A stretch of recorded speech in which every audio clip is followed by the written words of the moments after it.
안녕하세요. 아나운서 허연주입니다. 목포 여수 MBC가 공동으로 제작한 다가온 뉴스 시간입니다. 이번 주는 광양제철소 동호안 부지에 대한 규제가 풀렸다는 소식 준비했고요. 목포 문화재 야행 소식도 준비했습니다. 함께 보시죠.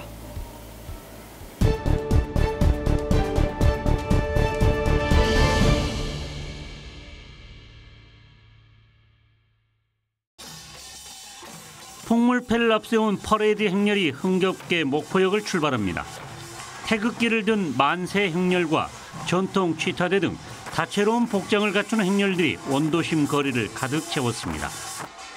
퍼레이드 행렬은 원도심 근대 건축물들이 들어선 거리를 돌며 잔치 분위기를 한껏 끌어올렸습니다. 근대 역사 2관, 옛 동양적식회사에 마련된 주 무대에서는 흥겨운 공연과 미디어 아트가 펼쳐졌고, 밤을 밝히는 전등 아래에서는 작은 공연과 체험 행사가 마련돼 관광객들과 시민들의 발길이 이어졌습니다. 가족들하고 이렇게 짧게 이렇게 구경하러 이렇게 나왔습니다. 애들이 너무너무 좋아합니다, 지금. 작년에도 왔었는데 올해도 오니까 변함없이 잘 유지가 되고 있는 것 같아서 즐거운 저녁인 것 같습니다. 지붕 없는 박물관으로 불리는 목포 근대 역사 문화공간에서 펼쳐지는 문화재 야행. 문화재청 문화재 활용 사업으로 6년 연속 이어지면서 목포시의 대표 가을 관광 상품으로 자리매김하고 있습니다. 올해는 전국 최종 기간에 열리면서 그 의미를 더하고 있습니다. 관광객과 우리 시민과 어우러져서 목포가 새로운 낭만의 도시, 스포츠 도시로 우뚝 설 수 있도록 함께 하십시다. 가을밤 목포 근대 문화를 즐길 수 있는 문화재 야행은 전국 장애인 체정 기간 중인 다음 달 4일과 5일 이틀 동안 다시 한번 열립니다. MBC 뉴스 김윤희입니다. 여수 계도 인근 앞바다. 호흡을 위해 수면으로 올라온 상괭이의 등이 잔잔한 파도 사이로 하나둘씩 보이기 시작합니다. 위에서 내려다보니 5마리의 상괭이 가족들이 자유롭게 바다를 헤엄치고 있습니다. 이곳은 여수 앞바다 중에서도 상괭이가 자주 보이는 곳 중 하나입니다. 현장 조사 나오거든요. 상괭이가 자주 나오는 곳에. 오늘 또 대체적으로 많이 보이네요. 어민들의 그물에 걸려 익사하는 혼획으로 개체수가 줄어들고 있는 토종고래 상괭이. 지난 8월 여수시의회는 상괭이 보호구역을 지정하기 위한 근거 조례를 제정했습니다. 특히 상괭이가 자주 출몰하는 계도와 금오도 사이 해역이 보호구역 후보로 지목되고 있습니다. 하지만 인근 어민들이 어업 활동에 제약을 받진 않을까 우려하는 탓에 보호구역 지정은 쉽게 속도를 내지 못하고 있습니다. 시의회 측은 내년 초쯤 조례에 근거한 위원회를 만들어 상괭이 보호와 어민 소득 보전을 조화시킬 방안을 고민하며 어민들을 설득할 계획입니다. 지정이 되면 거기에서 더 많은 생태계가 살아 숨쉴 수 있고 그다음에 바다 환경이 깨끗해지는 거예요. 오히려 더 좋은 영향을 받는데. 지난해 여수에서만 사체로 발견된 상괭이는 40여 마리. 올해에만 벌써 20여 마리가 추가로 발견되는 등 개체수 감소가 이어지면서 상괭이 보호의 필요성은 더욱더 높아지고 있습니다. MBC 뉴스 강서영입니다. 주민 50여 명이 거주하는 해남군 마산면의 한 마을. 한글날 휴일을 맞아 마을 회관에서 공동 식사를 준비하던 주민들은 갑자기 수돗물 공급이 끊기는 황당함을 겪었습니다. 미리 사전에 말을 해줘 물이 안 나온다고 그랬었으면 준비를 할 거인데 뭐 아무 말도 없이 그냥 단소가 되어보니까. 재난 문자와 면사무소 방송에는 급수 중단 원인이 배수지 고갈이라고 표현돼 주민들의 혼선은 더욱 컸습니다. 마을 뒤편 산이 배수지의 수원지가 말랐다는 것을 이해할 수 없었던 겁니다. 해남 산이 배수지의 시간당 물 유입량은 100톤에서 150톤가량입니다. 지난 9일 사고 당시에는 시간당 15톤의 물만 유입됐을 뿐입니다. 이 사고로 마산면과 산이면, 황산면 등 3천여 세대의 물 공급이 차질을 빚었고 일부 고지대는 16시간 동안 수돗물 공급이 중단됐습니다. 사고 원인은 산이 배수지에 물을 공급하는 식품특화단지 유압밸브 고장으로 밝혀졌습니다. 해남군은 긴급 수리에 나서는 한편 밸브 오작동을 막기 위해 밸브를 지상으로 올리는 공사를 진행할 예정입니다. 지하에 있는 시설물을 육상으로 올림으로써 이런 문제가 해소될 것으로 판단이 되고 있고요. 지난 추석 연휴 기간에도 북평 배수지의 물 부족으로 북일, 북평, 황산면 84개 마을 5,200세대가 단수 위기를 겪는 등 해남 지역 수도 공급 차질이 이어지고 있습니다. 장흥댐 광역상수원 공급 지역에서 발생하는 급수 중단 등 사고와 관련해 한국수자원공사와 유역지자체 간 협력과 대책 마련이 시급합니다. MBC 뉴스 신광하입니다.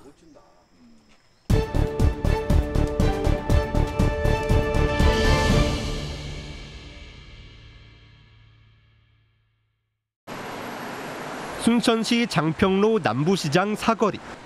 총선이 6개월 앞으로 다가오면서 사람이 오가는 거리 곳곳에 각 정당의 현수막이 내걸려 있습니다. 정당 현수막에 대한 시민들의 의견은 엇갈립니다.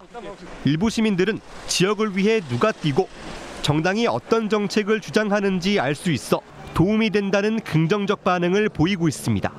유권자들이 저분들을 아는 데는 좋은 거 아니에요? 매스컴을 통해서는 잘 모를 수도 있으니까. 하지만 거리마다 아무렇게나 내걸린 현수막이 보행과 운전에 지장을 줄 뿐 아니라 막말 수준의 문구들도 거슬린다는 지적이 적지 않습니다.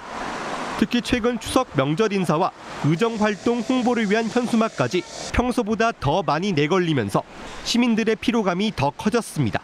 좀 시야를 좀 방해하는 것도 있고 지금 보십시오. 막 여기저기 막 붙어가지고 누구를 해야 될지도 모르겠고 찍어야 될지도 모르겠고 그런 상황 아니겠습니까? 대법원은 최근 지자체의 무분별한 정당 현수막에 대한 규제 조례가 타당하다는 취지의 판결을 내린 상황입니다. 이에 따라 전국 자치단체들도 조례 제정 등을 통해 정당 현수막 규제 움직임에 나서고 있습니다. 순천시는 지정 게시대 설치를 의무화하고 정당별 현수막을 5개 이내로 제한하는 내용의 조례 개정을 추진하고 있습니다. 주요 도로변이나 길거리에 무분별하게 많은 정당 현수막이 개첨이 돼가지고 저희 이제 시민들이나 이렇게 안전 통행이나 그다음에 도시 미관 저해 등 시민들에게 너무 불편함을 많이 주어서 전라남도의회에도 개수와 내용을 규정하는 정당 현수막 설치에 관한 조례 개정안이 발의돼 심사를 진행하고 있습니다. 하지만 이 같은 규제가 소수 정당의 홍보 통로와 표현의 자유를 막는 길이라는 비판도 나옵니다. 어떤 입장을 피력하고 무엇을 하려고 하는가라고 하는 것이 시민들께 거의 알려지지 못했습니다. 이것을 어떤 법과 제도로 강제하려고 하는 것 자체가 저는 매우 독재적 발상이고 시민에게 정보를 충분히 알리는 동시에 도시 미관과 안전을 해치지 않는 선에서 현수막을 활용할 수 있도록 제도 개선 논의가 필요한 때입니다. MBC 뉴스 유민호입니다. 목포 북항 인근 주차장. 차량이 아닌 배들이 올라와 있습니다. 항만법 위반 경고장도 붙어 있습니다. 오래 방치된 듯 선박 내부는 쓰레기가 넘쳐납니다. 육상에 올라와 방치돼 있는 요트에는 잡초가 가득합니다. 인근 상인이나 주민들은 육상에 올라와 있는 선박 때문에 주차하는데 불편을 겪고 있습니다. 주차도 전혀 못 하잖아. 정말 여기 발전을 해야 되는데 발전을 못 하고 있잖아. 장기 방치 선박 문제는 육상이 아닌 해상도 마찬가지입니다. 목포 동명동 무량장에 어선이 접안해 있습니다. 그런데 낡은 선박에는 어구들이 어지럽게 쌓여 있습니다. 어선이 접안하는 길목에 선박을 묶어둔 채 사실상 창고 용도로 쓰는 겁니다. 필요한 장비를 싣고 갔다가 필요 안 하면 거기다 퍼놨다가 한마디 말해서 우리 집으로 말하면 찬 거예요. 이들 방치된 선박들 때문에 다른 선박들은 접안 자체가 쉽지 않습니다. 저기다 접안하다가 접에 사고가 나보면은 어떻게 하겠어? 선주가 부딪히고 물어주라고 하면 물어주지. 장기 방치 선박들이 있던 곳에 다시 찾아가 봤습니다. 육상에 올라와 방치돼 있던 요트는 2주가 지났지만 여전히 그대로입니다. 목포항 바다 위에서 사실상 창고 용도로 쓰이던 선박들 역시 여전히 방치돼 있습니다. 관련 기관의 조치는 자진해서 치울 것을 권고하는 스티커 부착에서 그치고 있습니다. 저희가 경고 스티커를 부착해서 계도를 하고 있습니다. 나중에 지금 소유자가 파악이 되면 자진 제거 명령 등의 행정 조치를 취할 예정입니다. 사유재산이라는 이유로 사실상 손을 내지 못하고 있습니다. 아무래도 이런 선박들이 다 개인의 사유 재산이기 때문에 이게 쉽게 처리하기 좀 어려운 면이 있습니다. 장기 방치 선박들로 인한 또 다른 피해를 막기 위해 관계 기관들의 적극 대처가 시급해 보입니다. MBC 뉴스 안준호입니다.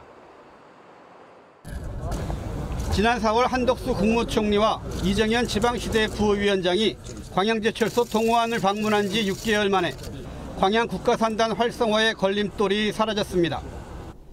230만 평 규모의 광양 국가산단이 제철 관련 업종만으로 제한됐던 규제가 풀린 겁니다.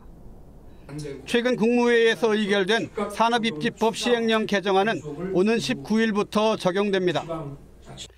당초 제철소 부지 침식을 막기 위해 조성된 동호안은 1989년부터 공유수면 매립이 시작돼 2030년대 중반이면 전체 매립 공사가 끝납니다.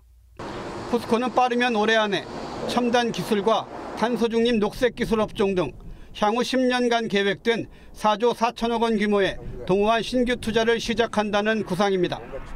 동호안 내 2차 전지, 에너지 및 수소환원 제철 관련 사업의 착수를 위한 실시 계획 인허가는 포스코에서 기 발표드린 시점에 승인권자인 광양시 및 산업단지공단과 협의하여 신속한 투자가 진행될 수 있도록 최선을 다하겠습니다.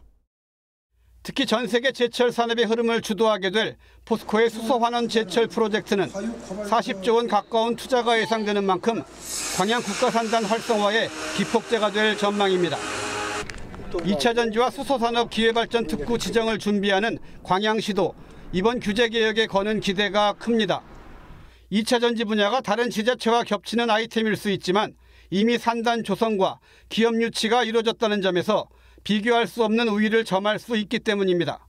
동호안 같은 경우에는 이미 산단 조성이 완료된 부분이요. 특히 이제 제철소에서 탄소 중립을 실현하기 위해서 2차 전지나 신산업을 가기 때문에 2차 전지에 대한 부분에 대한 기회발전 특구 공모 선정에는 많은 이점이 있다고 생각하고 저희들이 적극 노력해서 하여튼 선정이 될 수 있도록 노력하겠습니다.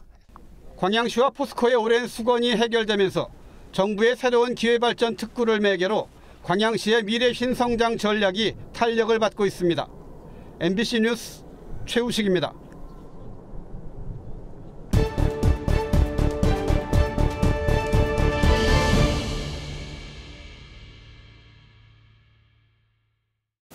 오늘 다가온 뉴스 어떻게 보셨나요? 다음 이 시간에는 더욱더 풍성한 소식으로 찾아뵙겠습니다. 많은 관심 바랍니다. 고맙습니다.